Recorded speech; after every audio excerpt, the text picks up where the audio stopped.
Olá, alunos, tudo bem com vocês? Eu sou o professor José Carlos e na aula de hoje nós vamos aprender a resolver expressões numéricas envolvendo frações, certo? Independente do conjunto numérico que você esteja resolvendo uma expressão numérica, você tem que saber que toda expressão numérica é um conjunto, ou são um conjunto de operações que devem ser realizadas respeitando uma determinada ordem, certo? Quando tu vai ler uma frase, por exemplo, tu não lê da esquerda para a direita, então a ordem é essa. Você vai ler uma frase, você lê da esquerda para a direita. Quando tu vai resolver uma expressão numérica, nem sempre tu vai resolver da esquerda para a direita. Você vai ter que respeitar uma determinada ordem. Que ordem é essa? É a ordem das operações, certo? Então, que ordem é essa? Eu tenho três ordens. A primeira coisa que eu tenho que resolver numa expressão numérica está lá no primeiro patamar. É potenciação e radiciação, ou seja, eu vou resolver uma expressão numérica. A primeira coisa que eu tenho que observar é se existe alguma potência ou raiz quadrada, por exemplo. Se tem potência ou tem raiz, eu tenho que resolver primeiro a potência e raiz antes de qualquer coisa. Tá? Então eu desconsidero a ordem da esquerda para a direita. Eu vou caçar, tem potência? Então eu tenho que resolver primeiro a potência, certo? Depois disso, você vai procurar saber se na sua expressão você tem alguma multiplicação e divisão. Porque se você tiver, depois da potência é aquilo que você vai ter que resolver. A prioridade é multiplicar e dividir. Se tiver só multiplicação, multiplica. Se tiver apenas divisão, divide. Se tiver ambas, faz as duas. Beleza?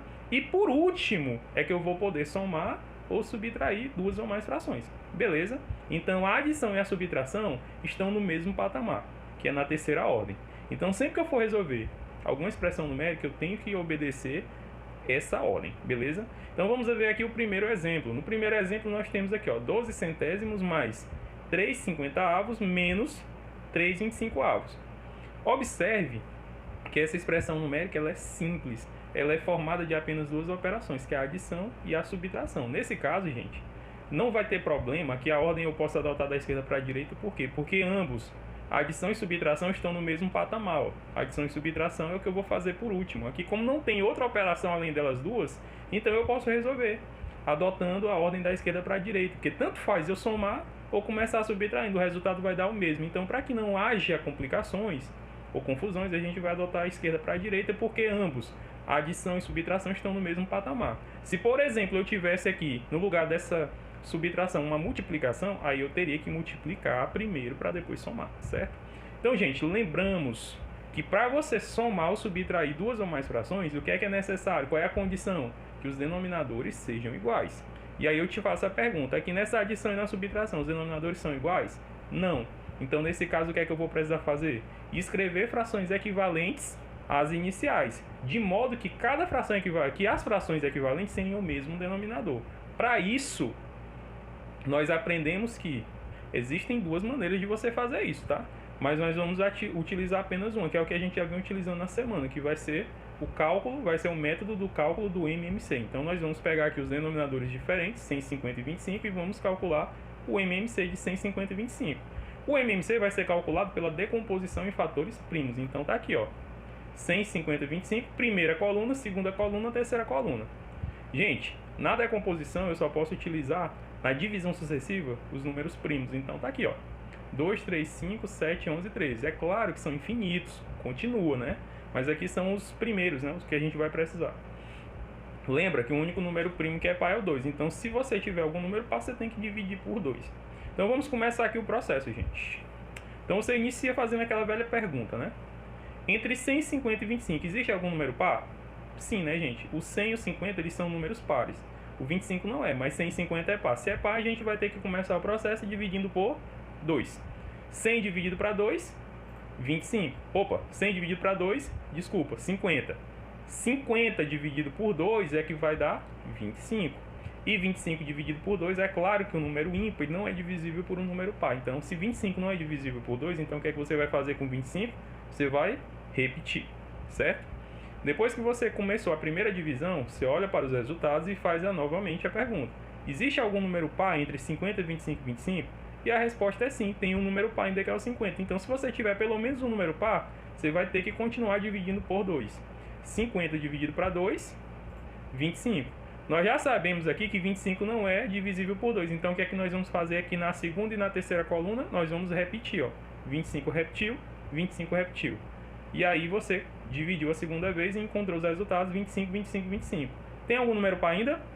Não, se não tem número par, eu não vou mais poder dividir pelo 2. Eu vou conseguir dividir 25 pelo 3, gente? É possível dividir 25 pelo 3? Não é. Não é divisível. Pelo critério de divisibilidade, não é possível dividir 25 por 3. Ou então, se você realizar a divisão, você vai perceber que não é exato. Não deixa resto zero, beleza? Então, se não é divisível por 3, é divisível por 5? 25 é divisível por 5? Sim, gente. Todo número terminado em 0 ou em 5 é divisível por 5. Então, ó, tanto 25 como 25 como 25, nós vamos dividir tudo por 5. 25 por 5 dá 5. 25 por 5 dá 5 e 25 por 5 dá 5. Olha aí, gente, tá quase chegando a 1. O que é que eu preciso fazer agora? Dividir novamente por quanto? Por ele mesmo, que é o 5. O 5 não é um número primo, então 5 dividido para 5 dá 1. 5 dividido para 5 dá 1, 5 dividido para 5 dá 1. Então, processo acabado. Você acabou de decompor em fatores primos 100, 50 e 25. Como é que eu faço para calcular agora o MMC? Basta você pegar os divisores utilizados, ó, que foi o 2, o 5 e o 5, e calcular o produto deles, ou seja, multiplicar. Ó. 2 vezes 2 são 4, 4 vezes 5, 20, e 20 vezes 5, 100. Ou seja, o MMC de 100, 50 e 25 equivale a 100. Gente, o que é que significa, o que é que representa o MMC de 100, 50 e 25 ser igual a 100? Significa dizer que as frações equivalentes que nós vamos escrever aqui à direita, dessas três primeiras frações, vão ter denominador todos iguais a 100. Ou seja, ó, esse denominador aqui é 100, vai continuar sendo 100. Esse denominador que é 50 vai passar a ser 100. E esse denominador que é 25 vai passar a ser 100. Professor, como é que eu sei que aqui os denominadores vão ser 100? Porque é o resultado do MMC dos denominadores. Beleza? Então, nesse caso aqui, o que é que nós vamos fazer? Já que nós sabemos que cada denominadorzinho desse aqui equivale a 100, nós vamos agora tratar de encontrar os numeradores. Beleza? E esse processo é possível através da comparação, tá? Eu vou comparar aqui a minha primeira fração inicial com a primeira fração equivalente, a segunda fração inicial com a segunda fração equivalente, e vou comparar a terceira fração inicial com a terceira fração equivalente. Então, fazendo aqui a comparação entre as primeiras, tá, gente? Vamos comparar o que, professor? Os denominadores, que são os dois valores que nós conhecemos. Ó. De 100 para 100, gente. Aumentou ou diminuiu? Professor, de 100 para 100, nem aumentou e nem diminuiu. Ora, se o denominador não vai nem aumentar e nem diminuir, ele vai continuar sendo o mesmo valor, logicamente que o numerador também não vai nem aumentar e nem diminuir. Se aqui é 100 e continua sendo 100, aqui é 12 e vai continuar sendo 12, beleza? Então, a primeira fração equivalente vai ser 12 centésimos, ou seja, igual à primeira, beleza? Agora, o que é que nós vamos fazer? Nós vamos comparar agora a segunda fração inicial com a segunda fração equivalente. Então, o que é que nós vamos comparar? Nós vamos comparar os denominadores, ó, 50 e foi para 100. De 50 para 100, gente, aumenta ou diminui? Aumenta. Aumenta quantas vezes? 2 vezes. Por quê, professor? Porque 50 vezes 2 dá 100. Ora, gente, se o denominador aumentou 2 vezes, o numerador, que é 3, vai ter que aumentar quantas vezes? 2 também. 3 vezes 2 é igual a 6. Então, a segunda fração equivalente vai ser essa, ó, 6 centésimos. Viu como é simples? E agora, gente, nós vamos buscar descobrir o numerador da terceira fração, porque nós já sabemos que o denominador é 100. Para isso, vamos fazer a comparação entre a terceira fração inicial e a terceira equivalente. Então, comparando aqui os denominadores, ó, 25 e o 100. De 25 para 100, aumentou ou diminuiu? De 25 foi para 100. Não, professor, aumentou. Aumentou quantas vezes? 4 vezes, porque 25 vezes 4 é igual a 100. Gente, se o denominador aumentou 4 vezes, o numerador aqui tem que aumentar quantas vezes? 4 vezes. Então, 2 vezes 4 equivalem a 8. Então, vai ficar, ó, 8 centésimos. E aí, você não tinha primeiro, né? Era uma adição, segundo era uma subtração. Então, tá aqui, ó, adição, subtração. E agora, gente, é possível somar e subtrair? Sim ou não? Atende à condição? Qual é a condição, professor? Denominadores iguais? Atende. Os denominadores são iguais. Então, sim, é possível somar onde tiver que somar e subtrair onde tiver que subtrair. Então, neste caso, ó, nós vamos conservar os denominadores iguais. Então, tá aqui, ó, repetir o 100. E vou somar, ó, 12 mais 6 e vou subtrair o resultado pelo 8. 12 mais 6, 18. 18 menos 8, 10 centésimos.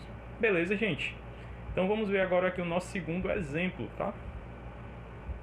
Então, nós temos aqui a expressão, ó. O valor da seguinte expressão é, nós temos aqui, ó, 5 meios mais 1/5 vezes 3 quartos. Olha aí, gente, uma situação bem interessante. Primeira coisa que você tem que fazer para resolver uma expressão numérica é identificar quais são as operações dessa expressão. Então, nessa expressão aqui, nós temos uma adição e nós temos uma multiplicação. Então, nesse caso, nós sabemos que a ordem que nós vamos utilizar para resolver não é da esquerda para a direita. Existe uma ordem entre as operações. Se tem adição e multiplicação, o que é que eu tenho que resolver primeiro? Multiplicação, porque está lá no segundo patamar, está na segunda ordem de grandeza das operações, certo? Então, antes de somar, eu vou precisar multiplicar. Beleza, gente? Então, nós temos aqui a nossa adição, nós temos aqui a nossa multiplicação. Beleza? Então, ao resolver aqui essa expressãozinha, nós já sabemos que a gente vai ter que multiplicar primeiro, tá? Porque multiplicação vem antes da adição. Para isso, nós vamos utilizar agora o nosso bloquinho de cálculos, beleza? Então, nós vamos multiplicar quem, gente? 1/5 vezes 3/4. Então, fazendo aqui a multiplicação. Lembram como é que faz a multiplicação de frações? É bem simples, né? Basta multiplicar numerador por numerador e denominador por denominador. Então, nesse caso, vai ficar assim, ó. 1 vezes 3, 3. 5 vezes 4, 20. Então, o resultado dessa multiplicação aqui, ó, entre as duas frações, é 3/20. O que é que eu vou fazer agora?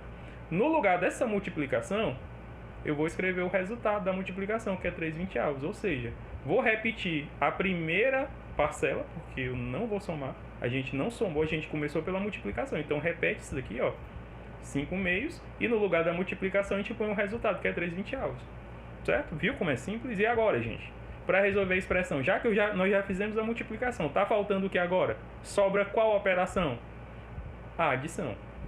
Tá? Então agora sobra apenas a adição. E como é que a gente faz para somar duas frações, gente? Primeira condição, né? Os denominadores aqui são iguais ou diferentes? São diferentes. Então eu posso somar do jeito que está aí? Não. Então o que é que eu vou ter que fazer? Vou ter que criar duas frações equivalentes às iniciais. E essas frações equivalentes precisam ter o mesmo denominador. Para que isso aconteça, o que é que eu vou ter que fazer? A regra do MMC. Então, eu vou pegar aqui os denominadores que são diferentes, que é o 2 e o 20, e vou calcular o MMC, certo?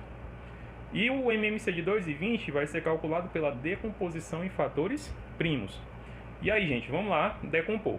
Entre o número 2 e o 20, tem algum número par? Tem, né? Tanto 2 como o 20 são números pares. Então, se tem número par, a gente tem que dividir pelo 2. 2 dividido para 2 é 1. 20 dividido para 2 é 10. Então, vai ficar 1 e 10. Entre 1 e 10, tem algum número par? Tem o 10, então a gente vai dividir novamente por 2. O 1 aqui vai ter que ser repetido, né? Que já alcançou o objetivo da primeira coluna. 10 dividido para 2 é 5, então vai ficar 1 e 5. E agora, gente? Tem o número par? Não, 5 ele é ímpar. Então não vou mais dividir pelo 2. Vou dividir por quanto? Pelo 3? Também não. O 5 não é divisível por 3. O 5, gente, ele é divisível por ele mesmo, porque 5 é número primo. Então, dividindo por 5, ó. O 1 repete, 5 dividido para 5 dá 1. Então, se alcançamos aqui o resultado 1 para as duas colunas, significa dizer que o processo da decomposição está terminado. O que é que nós vamos fazer agora? Calcular o produto entre os divisores. Então, vai ficar assim, ó. 2 vezes 2 vezes 5, ó. 2 vezes 2 é 4. 4 vezes 5, 20. Bem, gente, 20 ele é o resultado do MMC entre o 2 e o 20. Significa dizer o quê?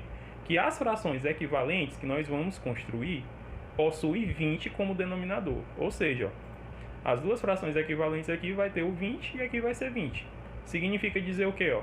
Que o denominador da primeira fração não era 2, vai passar a ser quanto agora? 20. O denominador da segunda fração não era 20, vai continuar sendo 20. Mas aqui são duas frações equivalentes. Já que eu sei que os denominadores vão ser iguais a 20, eu preciso descobrir quem são os numeradores. E para isso, nós vamos fazer a comparação, tá? Vamos comparar aqui a primeira fração inicial com a primeira fração equivalente, e depois a segunda inicial com a segunda equivalente. O que é que nós vamos comparar aqui, gente? Vamos olhar aqui para os denominadores, ó. Aqui não era 2? E agora aqui é quanto? 20. De 2 para 20, gente, aumenta ou diminui? Aumenta, né? Aumenta quantas vezes? 10 vezes, gente, ó. 2 vezes 10 é 20. Se o denominador aumentou 10 vezes, o numerador, que é 5, vai ter que aumentar quantas vezes? 10 vezes, né? E 5 vezes 10 é igual a... 5 vezes 10 é igual a 50. Então tá aqui, ó, 50 20avos. Então, o numerador aqui é 50. O denominador já não era 20, a gente já tinha descoberto aqui através da MMC, então vai ficar 50 20avos. Beleza, gente? Agora vamos comparar aqui as duas frações, ó. De 20 para 20, gente, aumentou ou diminuiu? Professor, nem aumentou nem diminuiu, continuou o mesmo valor. Ora, se o denominador se manteve o mesmo, então o numerador vai se manter o mesmo também. Se não houve variação entre denominador, o numerador também não vai variar. Se continuou sendo 20, o numerador vai continuar sendo 3. Muito bem, então vai ficar 50 20avos mais 3 20avos. E agora eu te pergunto, eu posso somar? Sim ou não? Pode, né, gente? Porque de acordo com a condição, só é possível somar quando os denominadores são iguais. E os denominadores são iguais? Sim, são iguais. Então, nesse caso, o que é que acontece? Eu conservo o denominador e somo os numeradores. 50 mais 3 é igual a 53 sobre 20, ou seja, 53 20avos. Certo, gente? Entenderam como é que a gente vai fazer para resolver as expressões? Eu espero que sim, tá? Então, gente, até a próxima.